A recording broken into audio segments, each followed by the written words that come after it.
Then bring near to you Aaron your brother and his sons with him from among the people of Israel to serve me as priests. Aaron and Aaron's sons, Nadab and Abihu, Eleazar and Ithamar. And you shall make holy garments for Aaron your brother, for glory and for beauty. You shall speak to all the skillful, whom I have filled with a spirit of skill, that they make Aaron's garments to consecrate him for my priesthood. These are the garments that they shall make: a breastpiece, an ephod, a robe, a coat of checkerwork, a turban, and a sash.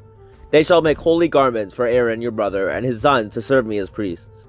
They shall receive gold, blue and purple and scarlet yarns, and fine twined linen.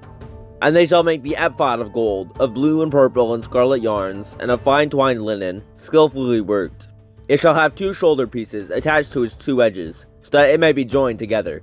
And the skillfully woven band on it shall be made like it, and be of one piece with it, of gold, blue and purple and scarlet yarns, and of fine twined linen. You shall take 2 onyx stones, and engrave on them the names of the sons of Israel, 6 of their names on the one stone, and the names of their remaining 6 on the other stone, in order of their birth. As a jeweler engraves signets, so shall you engrave the 2 stones with the names of the sons of Israel. You shall enclose them in settings of gold filigree. And you shall set the 2 stones on the shoulder pieces of the ephod, as stones of remembrance for the sons of Israel.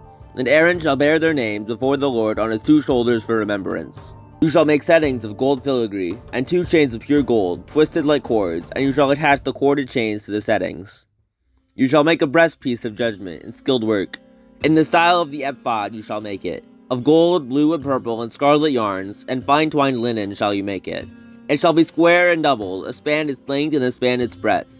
You shall set in it 4 rows of stones. A row of sardius, topaz, and carbuncle shall be the first row, and the second row an emerald, a sapphire, and a diamond, and the third row a jacinth, an agate, and an amethyst, and the third row a beryl, an onyx, and a jasper.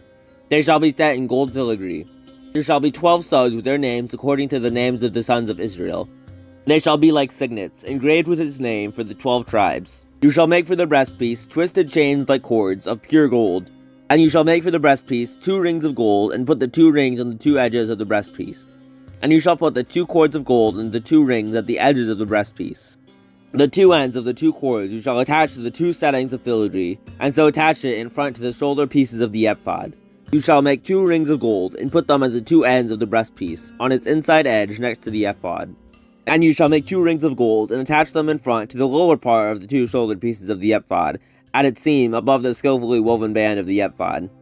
And they shall bind the breastpiece by its rings to the rings of the ephod with lace of blue, so that it may lie on the skillfully woven band of the ephod, so that the breastpiece shall not come loose from the ephod. So Aaron shall bear the names of the sons of Israel in the breastpiece of judgment on his heart, when he goes into the holy place to bring them to regular remembrance before the Lord. And in the breastpiece of judgment you shall put the Urim and the Thummim, and they shall be on Aaron's heart when he goes in before the Lord. Thus Aaron shall bear the judgment of the people of Israel on his heart before the Lord regularly. You shall make the robe of the ephod olive blue. It shall have an opening for the head in the middle of it, with a woven binding around the opening, like the opening in a garment, so that it may not tear. On its hem you shall make pomegranates of blue and purple and scarlet yarns, around its hem, with bells of gold between them, a gold bell and a pomegranate, a gold bell and a pomegranate, around the hem of the robe. And it shall be on Aaron when he ministers, and its sound shall be heard when he goes into the holy place before the Lord, and when he comes out, so that he does not die. You shall make a plate of pure gold and engrave on it, like the engraving of a signet, holy to the Lord, and you shall fasten it on the turban by a cord of blue. It shall be on the front of the turban. It shall be on Aaron's forehead, and Aaron shall bear any guilt from the holy things that the people of Israel consecrate as their holy gifts. It shall regularly be on his forehead, that they may be accepted before the Lord. You shall weave the coat in checker work of fine linen, and you shall make a turban of fine linen, and you shall make a sash embroidered with needlework. For Aaron's sons you shall make coats and sashes and caps. You shall make them for glory and beauty. And you shall put them on Aaron your brother, and on his sons with him, and shall anoint them, and ordain them, and consecrate them, that they may serve me as priests. You shall make for them linen undergarments to cover their naked flesh. They shall reach from the hips to the thighs, and they shall be on Aaron and on his sons when they go into the tent of meeting, or when they come near the altar to minister in the holy place, lest they bear guilt and die. There shall be a statute forever for him, and for his offspring after him.